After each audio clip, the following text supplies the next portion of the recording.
Je m'appelle Héloïse, j'ai 34 ans, et jusqu'à ce Noël, j'étais la petite chose transparente, l'ombre polie de la famille Dubois. La famille Dubois, c'est l'archétype de la bourgeoisie française provinciale.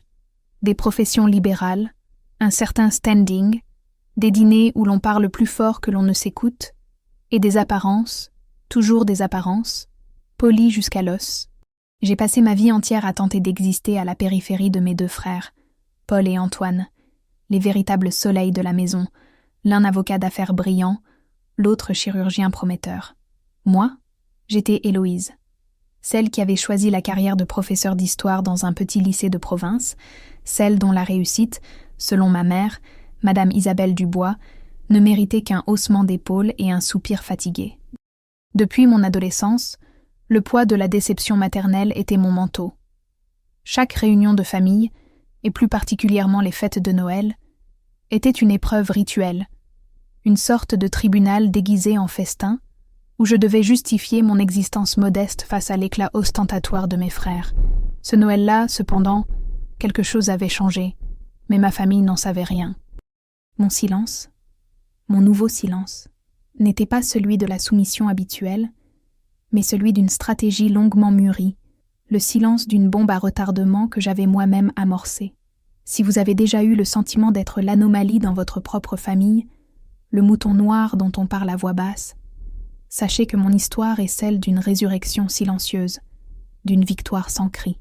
L'année écoulée avait été pour moi une année de transformation radicale, une métamorphose que j'avais délibérément cachée à tous, en particulier à ma mère. Elle qui me voyait comme une charge, un fardeau émotionnel et financier potentiel, n'imaginait pas que j'avais passé ces derniers mois à manœuvrer en coulisses, à bâtir un empire minuscule, mais stratégique, loin des regards hautains de ma famille. Mon travail d'enseignante n'était plus mon unique source de revenus. Pendant que ma mère continuait de me plaindre auprès de ses amis pour mon manque d'ambition, je dirigeais, via une société écran que j'avais créée en toute discrétion, une entreprise de conseil en histoire numérique, exploitant un créneau de niche pour les musées et les grandes collections privées. Cette entreprise, lancée avec un investissement minimal et une expertise que j'étais la seule à posséder, avait explosé. En moins de 8 mois, les revenus générés dépassaient largement le salaire combiné de mes deux frères. Mais l'argent n'était que le symptôme de ma véritable victoire. L'autonomie et le pouvoir de choisir. J'avais acheté, sans aucune aide bancaire, et payé comptant, un magnifique appartement haussmannien dans le quartier le plus prisé de Bordeaux, là où ma mère rêvait que Paul ou Antoine s'installent. J'avais rénové l'intégralité de l'appartement en 3 mois, et l'emménagement s'était fait dans le secret le plus absolu, juste avant la période des fêtes. Ma mère et mon père croyaient toujours que j'habitais ma petite location excentrée, que je luttais pour payer mon loyer et mes factures d'électricité. Un récit qu'elle utilisait régulièrement pour susciter la pitié et justifier sa propre supériorité morale. Cette illusion était l'outil que j'avais choisi pour mon test final. Je voulais savoir, une fois pour toutes, si leur amour était conditionnel à ma subordination, si j'étais aimée malgré mes échecs ou tolérée en raison d'eux. Ce soir de Noël, j'étais Héloïse, l'enseignante modeste, l'éternel poids mort, mais sous la robe simple que j'avais choisie pour ne pas faire d'ombre, je portais une certitude froide et tranchante. Ce serait la dernière fois. Le chemin jusqu'au domicile familial, la grande maison traditionnelle en pierre de taille à l'extérieur de la ville, était pour moi une marche vers l'échafaud. L'odeur du feu de bois, du foie gras en préparation et du vin chaud, ces senteurs qui auraient dû évoquer la chaleur et la sécurité, ne faisaient qu'accentuer la sensation d'étouffement. La porte d'entrée massive en chêne s'ouvrait sur une symphonie de rires trop sonores et de bises claquantes, la cacophonie familière de la fausse joie. J'ai déposé mon modeste cadeau, un livre d'histoire d'art que j'avais choisi avec soin, à côté des piles de paquets luxueux de mes frères, et j'ai senti le regard de ma mère, ce regard qui passait au-dessus de moi, me jaugeant et me rejetant en une fraction de seconde. Elle ne disait rien, mais je pouvais entendre les pensées de déception qu'elle projetait sur moi, la déception que j'étais toujours là, seule, sans mari, sans enfant, sans la Porsche ou la maison de campagne qu'elle exigeait pour ses enfants. Elle ne savait pas que je venais pour la dernière fois en tant que cette Héloïse-là. La table était dressée pour 20, la porcelaine de Limoges, les couverts en argent, et au centre, une somptueuse composition florale qui dominait la pièce. Tout était là pour signaler l'opulence et la bienséance. Je pris ma place, l'ancienne, habituelle, la plus éloignée de mon père, à côté de ma tante Huguette, qui me demandait toujours si j'avais enfin trouvé un bon parti. Je soupirais intérieurement, mais ce soir, ce soupir était le dernier acte d'une pièce que j'étais sur le point de démolir. La première heure s'est écoulée dans les bavardages polis et les récits triomphants de mes frères. Paul décrivait sa dernière transaction immobilière, la plus importante de sa carrière. Antoine parlait de son projet d'expansion à l'hôpital. Ma mère rayonnait, intervenant pour ajouter des détails flatteurs, des anecdotes sur leur excellence précoce, des compliments à peine masqués sur l'éducation qu'elle leur avait donnée. Puis venait mon tour, comme d'habitude, le moment où l'on me lançait une question condescendante, juste pour que je puisse exposer ma vie modeste. C'était le rituel du poids mort, l'instant où je devais, par ma petite existence, servir de faire-valoir à la grandeur de mes frères. « Et toi, Héloïse ?» lança ma mère avec un sourire contraint qui n'atteignait pas ses yeux. « Comment se passe l'enseignement? Les enfants sont-ils toujours aussi indisciplinés? J'espère que tu as réussi à mettre de côté quelque chose pour la retraite. On ne sait jamais ce qui peut arriver. » Elle posait la question, mais ses yeux cherchèrent l'approbation de l'assemblée. Cette confirmation silencieuse que, oui, sa fille était un cas désespéré. Ce soir, la seule chose que je mettais de côté, c'était la vérité. Je me contentais de répondre par un simple « Tout va bien, maman. J'ai quelques projets en cours. » Ma mère, habituée à mes longues plaintes sur les faibles salaires et la bureaucratie scolaire, fronça les sourcils. Mon calme et ma concision la déstabilisaient. Elle aimait ma vulnérabilité, car elle nourrissait sa propre supériorité. Mon mutisme était le premier grain de sable. Le dîner de Noël se poursuivait avec une lenteur calculée. Chaque plat, chaque verre de vin, servant à élever l'atmosphère d'autosatisfaction bourgeoise. Mon père, un homme d'habitude réservé, mais dont les silences étaient souvent plus lourds que les mots de ma mère, a pris la parole. Il a porté un toast à ses fils, Paul et Antoine, les qualifiant de fierté de la famille, de piliers de la réussite. Mon nom n'a pas été mentionné, une omission qui n'était pas un oubli, mais une déclaration délibérée de mon statut mineur. J'ai levé mon verre, bu silencieusement, et j'ai ressenti la morsure froide de l'exclusion, une sensation familière que je n'aurais plus à tolérer. Ma tante Huguette, cherchant sans doute à me rattraper in extremis, m'a demandé à brûle-pourpoint. « Mais dis-moi, Héloïse, tu es seule? Toujours pas de charmant monsieur pour te réchauffer l'hiver? Ton frère Paul disait que tu n'avais pas les moyens de sortir beaucoup en ce moment. » Le sous-entendu était clair. La pauvreté engendre la solitude. J'ai vu ma mère sourire, un sourire prédateur de confirmation. Elle avait donné l'information à Paul, qui l'avait relayée à Huguette. C'était un réseau bien huilé de dévalorisation. J'ai répondu calmement, sans la moindre émotion dans la voix, en utilisant une phrase ambiguë. « Je suis très occupée, tante. J'investis dans ce qui compte vraiment. » Le mot « investir » a fait tiquer Paul.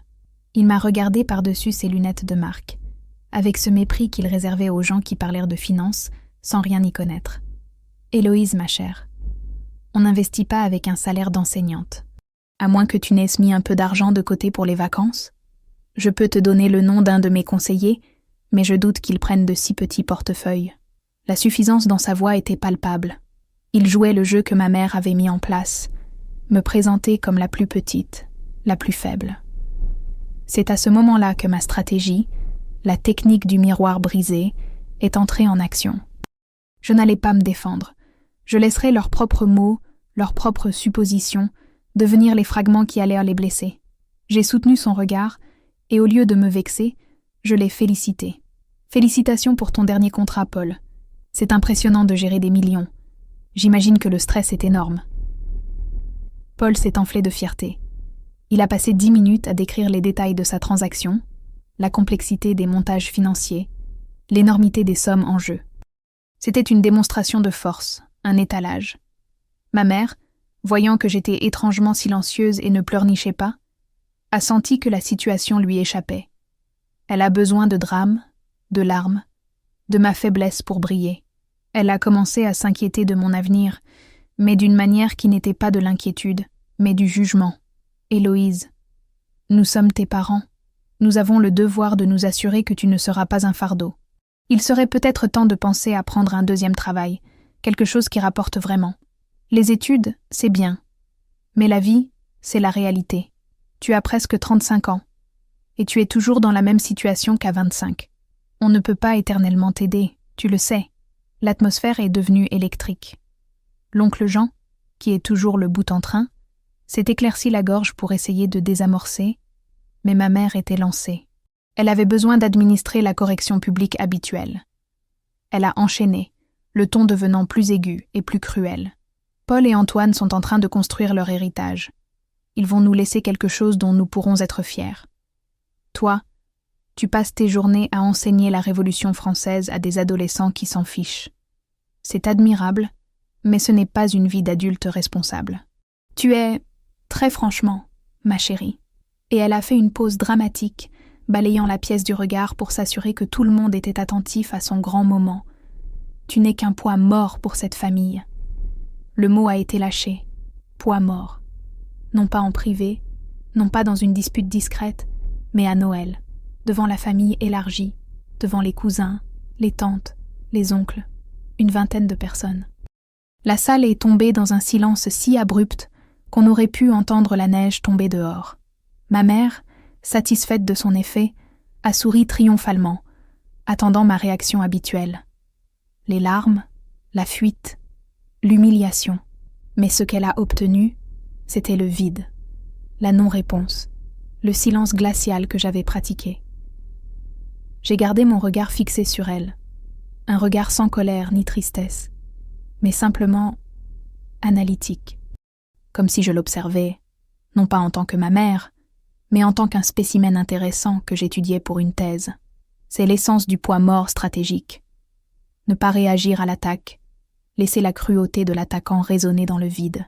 Ce silence a duré, je l'estime, environ 45 secondes. Mais il a semblé durer 1 heure. Un silence si lourd qu'il a brisé le rituel, qu'il a percé l'apparence de la fête.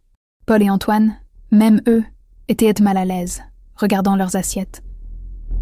Mon père a lutté pour trouver sa voix, mais le mien a été le plus puissant de tous les discours possibles. Finalement, c'est mon père qui a rompu le silence. « Isabelle, ça suffit », a-t-il murmuré, sans conviction, mais suffisamment pour que ma mère reprenne pied. Elle a bu une gorgée de champagne, comme pour se donner du courage.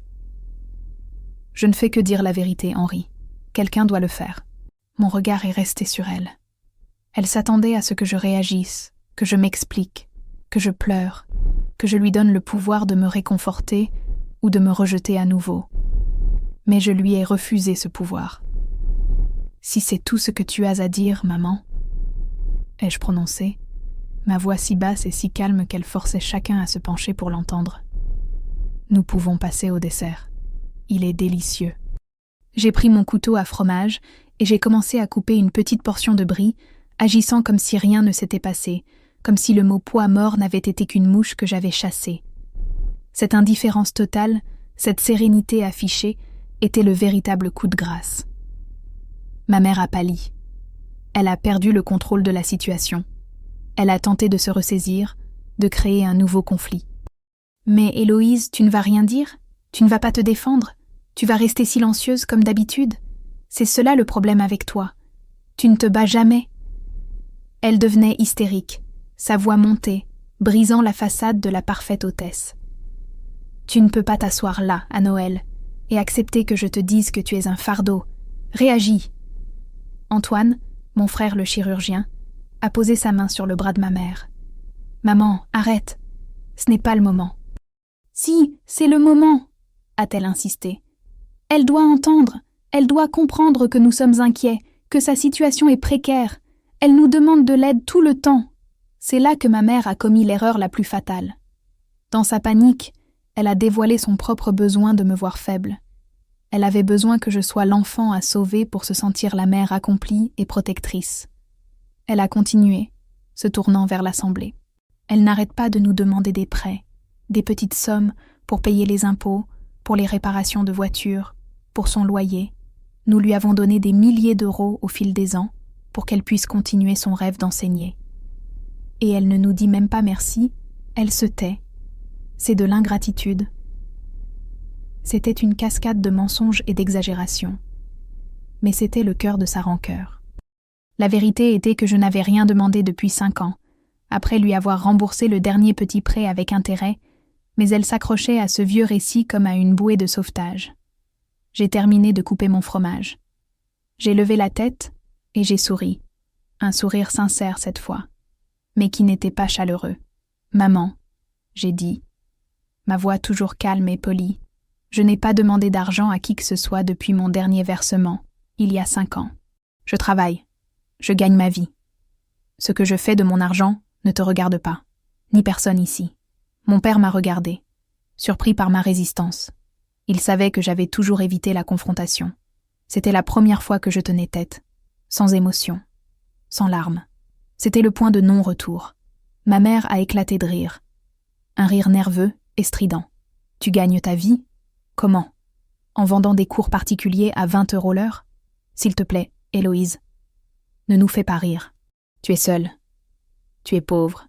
Et tu seras un fardeau pour tes frères le jour où nous ne serons plus là. Accepte la réalité et sois reconnaissante. » C'est là que j'ai pris la décision de rompre complètement le silence. J'ai posé mon couteau et j'ai tourné mon corps pour faire face à la pièce. J'ai regardé ma mère droit dans les yeux, puis Paul, puis Antoine, puis mon père, et enfin l'assemblée pétrifiée. J'ai laissé ma voix monter légèrement, juste assez pour qu'elle porte l'autorité, l'assurance que les années de dévalorisation avaient étouffée.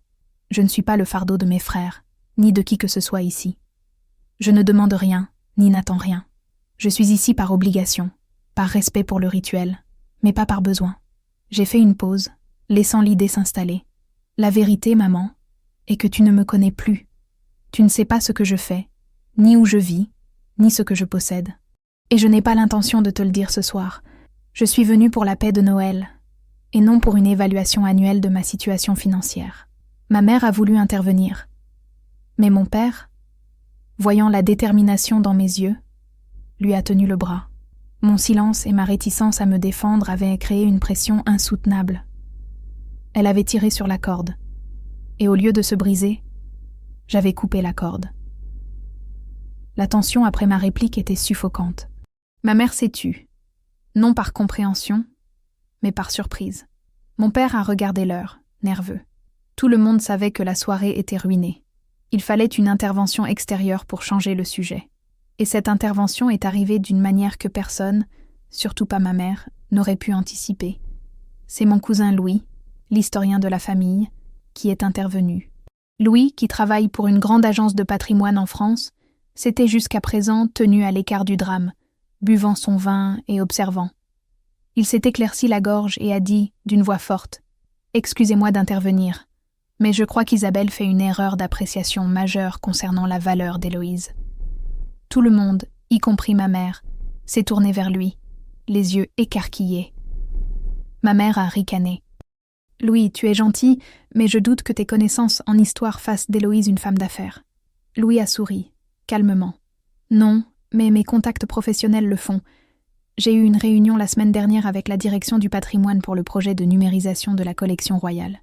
Et figurez-vous que l'agence qui a décroché l'énorme contrat, l'appel d'offres de l'année, est une petite société que personne n'avait vu venir. Elle est dirigée par une seule personne, une experte en histoire numérique et en archives. Son nom, Héloïse S. Le nom de sa société est Héritage Numérique. J'ai d'abord pensé que c'était une coïncidence, mais j'ai fait une petite recherche. La salle était encore plus silencieuse qu'après l'attaque de ma mère. Le silence était désormais celui de la stupéfaction et de la honte montante. Ma mère a lâché sa fourchette qui a fait un bruit sec sur la porcelaine. « Impossible !» a-t-elle soufflé, sa voix soudain fragile. « Héloïse est enseignante. Elle n'a pas l'argent pour monter une société. » Louis m'a regardé, demandant une confirmation silencieuse. J'ai simplement haussé les épaules et j'ai pris une gorgée d'eau, ma seule réponse. L'hésitation et l'absence de démenti étaient ma confirmation. Louis, galvanisé par mon silence, a poursuivi. L'agence d'Héloïse a remporté le contrat pour un montant estimé à 2 millions d'euros. C'est un contrat public, ça ne se cache pas. C'est un travail de longue haleine, mais c'est le coup de maître de l'année dans notre secteur. J'ai ensuite fait quelques recherches sur le registre du commerce. Héritage numérique a une très bonne santé financière. Héloïse, tu es devenue, en toute discrétion, l'une des expertes les plus cotées dans ton domaine en France. Ce n'est pas un poids mort, Isabelle, c'est un actif. L'impact était sismique. Les visages de Paul et Antoine, les fiers bâtisseurs d'héritage, se sont décomposés en une fraction de seconde. 2 millions d'euros n'est pas le montant que leur mère avait l'habitude de négocier pour eux. C'était un montant qui les plaçait en situation de rivalité. Une situation qu'ils n'auraient jamais imaginée avec leur petite sœur. Ma mère, en proie à une confusion totale, a essayé de reprendre le contrôle, mais ses mots étaient faibles. « Mais pourquoi n'as-tu rien dit? Pourquoi l'as-tu caché? Ce n'est pas honnête de ta part. » J'ai enfin parlé, ma voix calme, mon regard ancré dans le sien. Tu as dit que j'étais un poids mort. J'ai permis à tout le monde ici de croire à cette histoire. J'ai laissé les jugements, les étiquettes et les préjugés définir ma place à cette table. Et pourquoi? Parce que je voulais savoir, maman, si tu pouvais m'aimer quand j'étais juste Héloïse, l'enseignante, la petite fille qui n'avait rien à offrir. J'ai découvert que non. Tu n'aimes pas la simplicité. Tu n'aimes pas le travail discret. Tu n'aimes que l'éclat, la compétition et l'argent qui s'affichent. J'ai caché mon succès, non par malhonnêteté, mais pour me protéger de ton avidité et de ta nécessité de me contrôler. Mon père, secoué, a enfin pris la parole avec une autorité réelle. « Héloïse, tu as acheté un appartement, n'est-ce pas? Cet appartement dont Paul nous parlait la semaine dernière, le grand T4 rue Saint-Cernin, qui s'est vendu au comptant sans passer par les agences. C'est toi ?» J'ai hoché la tête, un simple signe de tête. Le dernier domino était tombé. J'ai senti le regard de Paul, l'avocat, qui avait passé des heures à essayer de savoir qui avait pu faire une transaction aussi rapide et discrète dans son quartier. L'homme qui gérait les millions venait d'être surpassé par sa sœur, le poids mort, en une simple transaction immobilière. Ma mère était restée assise, les mains tremblantes sur la table, ses yeux vacillant entre moi et Louis. Elle a réalisé que son autorité morale s'était effondrée non pas par ma désobéissance, mais par ma réussite silencieuse. La rétention maximale venait d'être atteinte. La mère, l'antagoniste de l'histoire, était passée de juge à jugé en quelques secondes. L'odeur du repas somptueux est soudain devenue nauséabonde. L'opulence de la salle était désormais le décor d'une humiliation publique. Une humiliation que ma mère s'était infligée à elle-même, en présence de toute la famille, le jour de Noël, l'apogée de l'hypocrisie familiale. J'ai pris une profonde inspiration, savourant le silence lourd, riche en implications. C'était l'odeur de la liberté. Ma victoire n'était pas l'argent, mais la liberté de partir. Ma mère était vaincue, son visage marqué par la réalisation que non seulement j'étais riche, mais que j'avais utilisé sa propre cruauté pour lui administrer la leçon la plus humiliante. Elle a tenté une ultime manœuvre, une tentative désespérée de rachat. « Mais ma chérie, c'est merveilleux. Nous sommes si fiers. Nous devons fêter ça. Pourquoi n'as-tu rien dit? Nous aurions pu t'aider, te conseiller. » Elle est passée de l'agression à l'adhésion en une fraction de seconde. Un changement que j'ai trouvé répugnant. J'ai souri poliment et j'ai posé ma serviette à côté de mon assiette. « Non, maman. Je n'avais besoin de l'aide de personne. J'avais besoin de savoir si j'avais une famille. Et j'ai eu ma réponse. Je n'ai qu'un père et une mère qui valorisent le statut avant le caractère, qui célèbrent les millions des autres, mais qui traitent sa propre fille d'enseignante de poids mort quand elle n'a que son salaire. Je me suis levée. La salle entière, y compris mes frères, s'est tue, me regardant m'élever du statut de figurante à celui de protagoniste de leur propre drame. Je suis désolée de gâcher votre Noël, mais je ne pouvais pas continuer à jouer le rôle de la brebis égarée, juste pour que vous vous sentiez bien dans vos propres vies. Je ne suis pas un fardeau, et je ne serai jamais un actif à gérer. Je suis Héloïse. Je suis une historienne qui dirige une entreprise, et je suis financièrement plus solide que n'importe qui à cette table. Ma mère a pleuré, des larmes de frustration et de rage, pas de remords. « Tu ne peux pas faire ça, c'est Noël, tu nous abandonnes pour de l'argent. »« Non, maman, » ai-je répondu, ma voix glaciale. « Je ne pars pas pour de l'argent, je pars pour ma dignité. Le poids mort s'en va pour ne plus jamais vous alourdir de sa présence. » Mon père s'est levé, le seul à avoir l'air véritablement ému par la perte. « Héloïse, ne pars pas. Parlons-en. » J'ai regardé mon père, l'homme qui avait laissé sa femme me démolir pendant des années par sa passivité. « Nous avons eu 34 ans pour en parler, papa.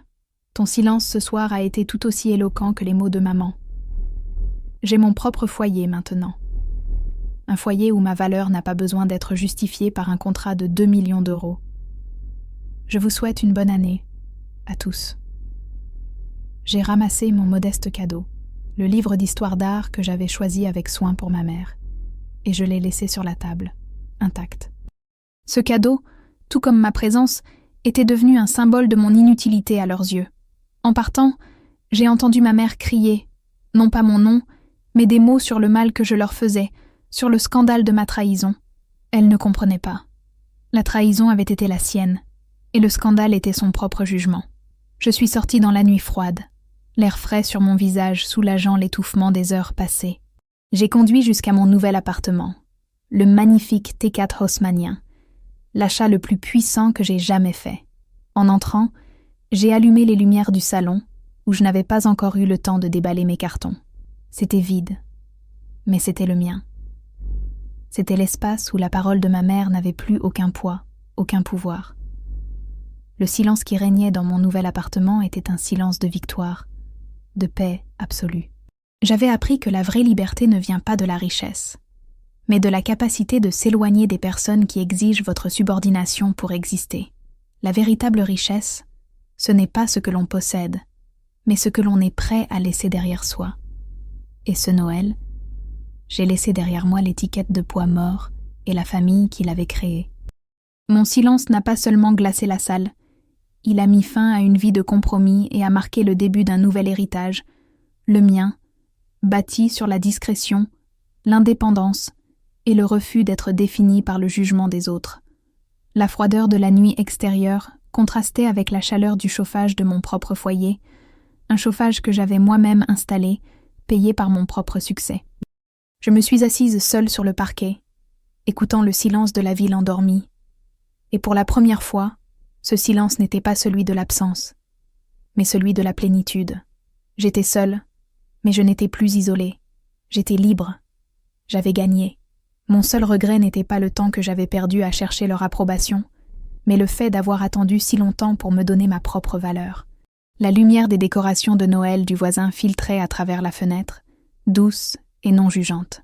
C'était mon premier Noël sans l'ombre de la déception, et le plus beau de ma vie. J'ai coupé mon téléphone portable dès que je suis entrée dans le hall de mon nouvel immeuble. Le silence qui a suivi le clic de l'interrupteur a été la première bouffée d'air pur que j'ai respirée en 34 ans. La tension accumulée, celle de toute une vie passée à être le punching ball émotionnel d'une mère obsédée par les apparences, s'est dissipée en un instant. Je n'étais plus la petite Héloïse, l'enseignante timide. J'étais Héloïse, la fondatrice d'Héritage Numérique, l'acheteuse de biens immobiliers cash, la femme qui venait de mettre sa famille face à leur propre cruauté. Le trajet de retour avait été une brume, mais l'atterrissage dans mon appartement haussmannien, encore froid et rempli de cartons, était une réalité solide.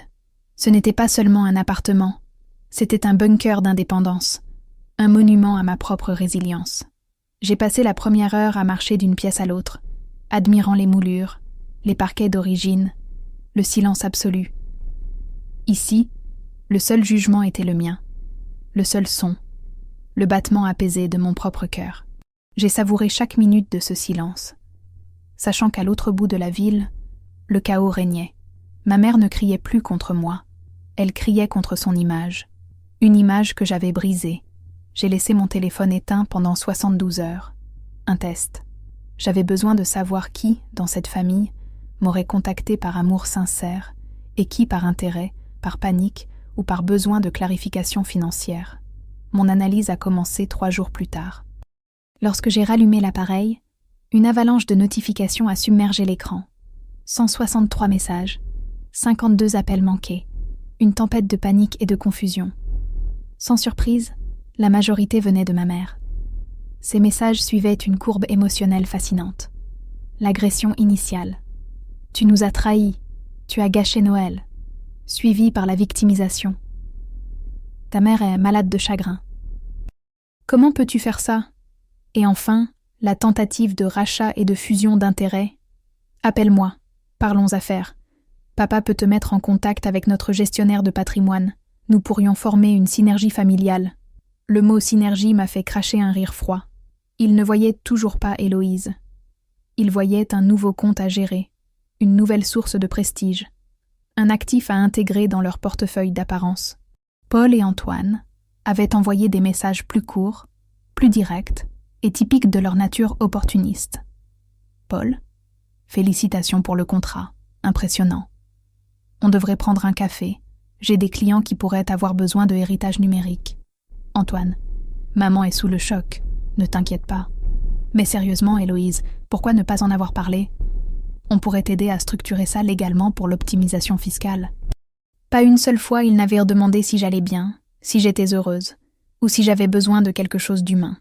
Ils avaient senti l'odeur de l'argent, et s'étaient immédiatement positionnés en prédateurs. Un seul message se distinguait, celui de mon père. Un seul, court, envoyé le lendemain matin de Noël. Héloïse, je suis désolée. Je n'aurais pas dû laisser ta mère parler ainsi. Je regrette mon silence. Je suis à la maison, seule. J'espère que tu vas bien. Son message était la seule fissure dans la façade, mais une fissure trop petite, trop tardive pour réparer le barrage qui s'était effondré. J'ai ignoré tout le monde sauf mon père. J'ai répondu par un seul mot. Merci. Pas de promesse de rencontre. Pas de pardon. Juste une reconnaissance factuelle de son unique tentative d'humanité. Le reste de la semaine a été consacré à travailler, à transformer le silence de mon appartement en moteur de productivité. Loin de leur vacarme, de leur exigence constante d'attention, j'ai pu avancer en une semaine plus que je ne l'aurais fait en un mois. J'ai décroché 2 nouveaux contrats, plus petits, mais stratégiquement importants. J'ai réalisé que leur présence dans ma vie n'était pas seulement émotionnellement drainante. Elle était financièrement débilitante. Mon succès était directement corrélé à la distance que j'avais mise entre eux et moi. Le poids mort, c'était en réalité eux, le poids de leurs attentes, de leurs jugements, qui m'alourdissaient. J'ai changé ma stratégie de communication. Au lieu d'ignorer, je ferai face à leur tentative de me réintégrer, mais en utilisant une nouvelle arme, la politique de l'investisseur. Le premier véritable contact post-Noël s'est produit une semaine plus tard. Paul, mon frère avocat, a réussi à obtenir mon numéro de bureau. Le numéro professionnel, formel, qu'il aurait pu trouver sur le registre du commerce, mais qu'il avait ignoré jusqu'à ce que ma valeur soit confirmée. Son appel était professionnel, trop professionnel, une tentative maladroite de réécrire l'histoire. « Héloïse, bonjour, c'est Paul. Je t'appelle de mon bureau. Je suis ravie de voir que Héritage Numérique se porte si bien. J'ai jeté un œil à tes statuts. Très impressionnant. Mon cabinet gère le portefeuille de plusieurs fonds d'investissement. Je pensais que nous pourrions nous rencontrer pour discuter d'une éventuelle collaboration, ou mieux encore, d'un investissement stratégique. Le terme « investissement stratégique » est l'hameçon qu'il utilisait avec ses clients. Il essayait de me faire sentir comme une de ses entreprises clientes, une entité qu'il pourrait conseiller, diriger et finalement contrôler. C'était la nouvelle forme de la supériorité fraternelle. Ne plus me démolir, mais m'absorber. J'ai adopté le ton le plus froid, le plus agressif commercialement que j'avais appris. Paul, merci pour l'intérêt. Héritage Numérique n'est pas à vendre, ni à la recherche de financement externe pour le moment. Nous sommes autofinancés et rentables. Quant à ton offre de collaboration, si tu as un client spécifique qui a besoin de mes services en numérisation d'archives historiques, tu peux m'envoyer un email formel avec la nature exacte du besoin et la proposition de rémunération. Je l'examinerai. Mais je ne fais pas de café d'affaires, familial. Les affaires sont les affaires. La famille est... Eh bien, la famille est une entité distincte, que j'ai mise en pause pour le moment. Son silence au téléphone était différent de celui de ma mère à Noël. C'était un silence de choc professionnel. Il n'était pas habitué à une telle froideur, à une telle séparation des domaines. Il a bégayé. « Héloïse, c'est ta famille. Maman et papa sont très préoccupés par ta sécurité financière. » J'ai coupé sa phrase. Le point de non-retour de notre relation professionnelle. Paul. Ma sécurité financière est assurée.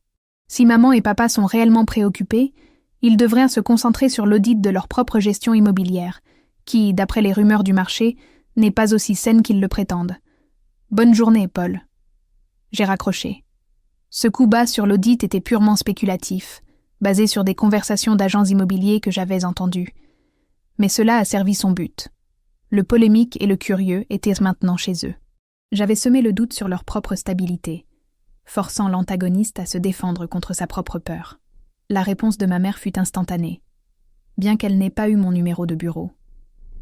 Elle a appelé mon père, qui a appelé Paul, qui a appelé mon père, qui m'a laissé un message vocal, le seul canal que j'avais laissé ouvert. « Héloïse, qu'est-ce que tu as dit à Paul ? Ta mère est en larmes. Elle dit que tu menaces l'entreprise familiale. Explique-toi, s'il te plaît. » « L'audit ? De quoi parles-tu ? » J'ai réécouté le message. Calmement. Ils étaient terrifiés non par ma réussite, mais par la menace que ma réussite et ma connaissance du marché représentaient. J'ai décidé de transformer l'invitation forcée à la synergie familiale en piège.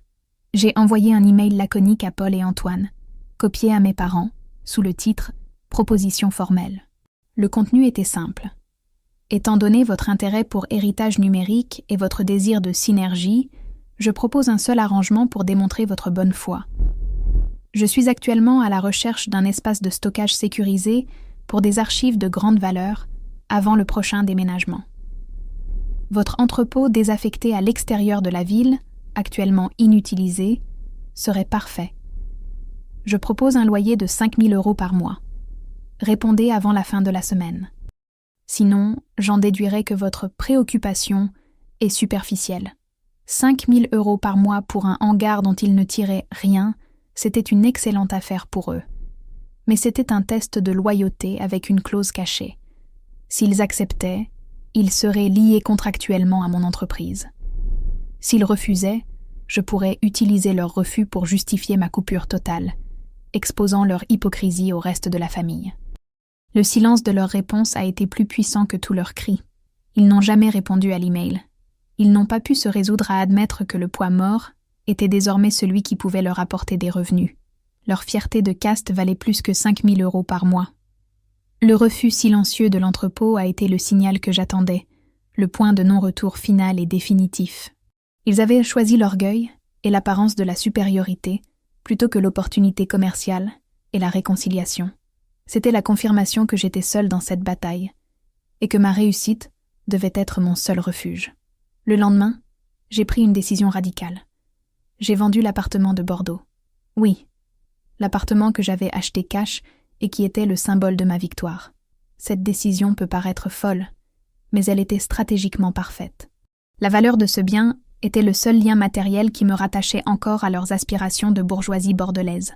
En le vendant rapidement, de nouveau cash à un contact discret de l'immobilier, j'ai effacé la dernière trace de mon succès qui pouvait être mesurée par leurs propres standards. J'ai utilisé l'argent pour acquérir 2 choses. Une petite maison isolée en bord de mer, à des centaines de kilomètres de Bordeaux, et un fonds d'investissement diversifié. La maison, ma nouvelle résidence, était modeste, anonyme, sans l'éclat haussmannien. C'était la maison de la liberté. Un lieu où je pouvais travailler et vivre loin de l'œil scrutateur de la bourgeoisie. J'ai déménagé discrètement, en coupant tous les ponts géographiques et sociaux qui me liaient à leur monde. Ma famille a découvert la vente de l'appartement des mois plus tard, par une rumeur sur le marché. Ma mère a appelé mon père en panique, l'accusant de ne pas avoir sécurisé ma fortune. Il croyait que j'avais dilapidé l'argent, que c'était une preuve de mon incompétence. C'était la meilleure chose qui pouvait arriver. J'avais repris mon rôle initial à leurs yeux, celui de l'enfant instable.